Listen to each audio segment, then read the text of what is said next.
Welcome to Star Movie Recap Channel. Today, we are going to recap Bourne Legacy.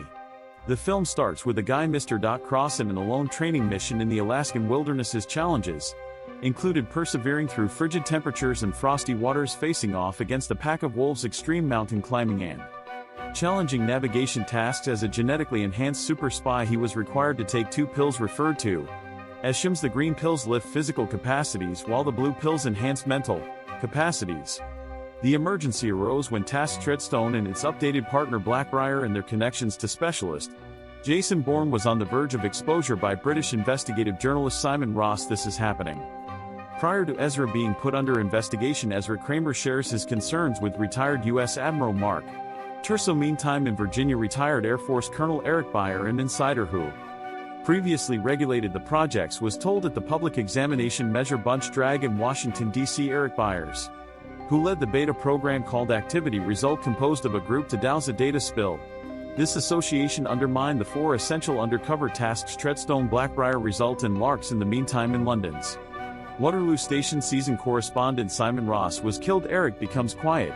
Furthermore, the scene hops at a confidential examination office named Steris and Morlanta, a group of natural chemists. Virologists utilized hereditary designing to improve activity result specialist capacities with the guide of shims under Byers' oversight. Dr. Marta Shearing, a regular citizen natural chemist, started work close with her partner Dr. Donald Foyt.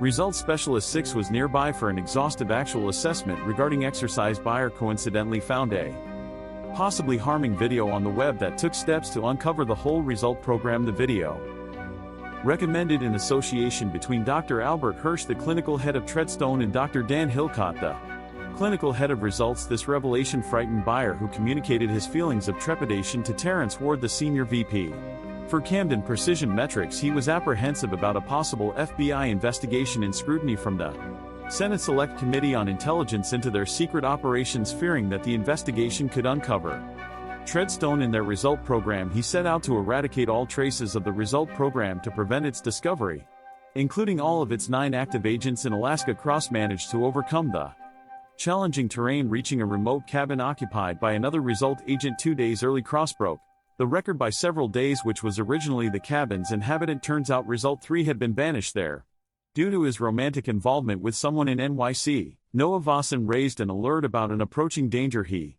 described it as a national security emergency priority level 5 over a phone call. CIA agent Ray Wills, a valued buyer of the fact that Jason Bourne had avoided death and was possibly in New York City. Reacting to these events, Byer chose to erase all evidence and traces of the Result by decommissioning it and deceitfully persuading the agents to take yellow pills, a lethal poison. The first recipient was Agent Outcome 4, soon followed by Outcome 1 in Karachi, Pakistan. The first casualty of this plot was Outcome 6, who perished shortly after leaving the lab, followed quickly by Outcome 1 as well as Outcome 4. Gaining of Outcomes destroying from Byer. Lieutenant General Don Paulson was visibly shaken, seeing his years of dedication potentially going to waste shortly after a remote-controlled Predator drone launched from Carson, Virginia, attacked the Alaskan lodge with a missile, eliminating Outcome 3. Cross, however, managed to escape death by bringing down the drone using his sniper rifle. He then surgically extracted a tracking device embedded in his body and cleverly planted it in a trapped wild wolf, thereby misleading a second drone. In faking his death, a quick flashback revealed a past connection between the Byer and Cross in Somalia. Byer was well aware that Cross, known for his obligation to his job, would be trying to wipe out the Byer.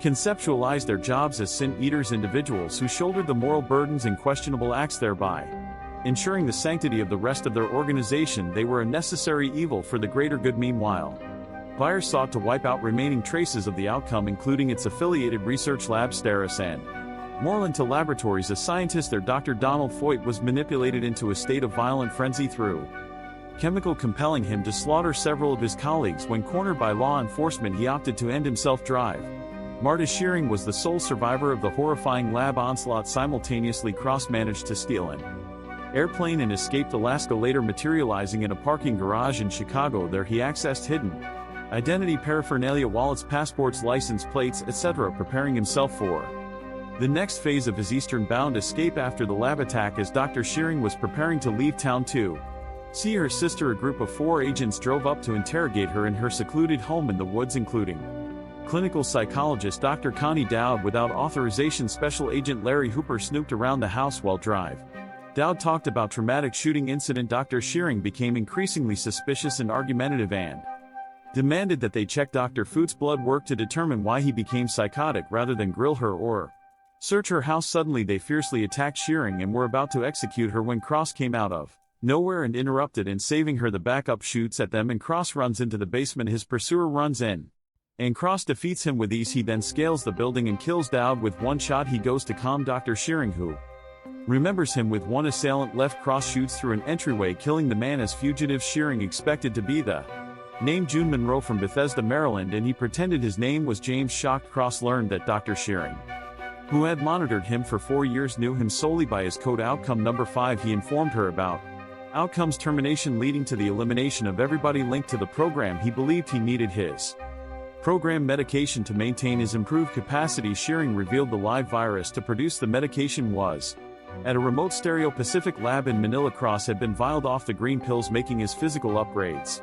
permanent. However, he still needed to be viraled off the blue pills, which enhanced mental capacity. Shearing disclosed that his treatment involved minor modifications to 2 of his chromosomes, resulting in increased physical prowess, cognitive functions, a groundbreaking achievement in genomic focusing on the revelation of dead intruders in Dr. Shearing's house, including buyers. D-track teams sent to kill her alerted the CIA to her escape, sparking an intense manhunt. Meantime, Cross revealed his past to Dr. Shearing. His original identity was Kenneth James Kim from Reno, Nevada. A former private first class, Kim was a declared casualty of Operation Iraqi Freedom in 2003 following severe injuries from a makeshift bomb. He fears the loss of his enhanced capabilities would make him a weakling and unfit to do anything. Planning to travel to Manila, Philippines, Cross assumed the identity of lab official Dr. Carl Brundage. News of Dr. Albert Hirsch's sudden death by heart attack circulated before his expected testimony to a Senate Insight Board. The panel was investigating connections between the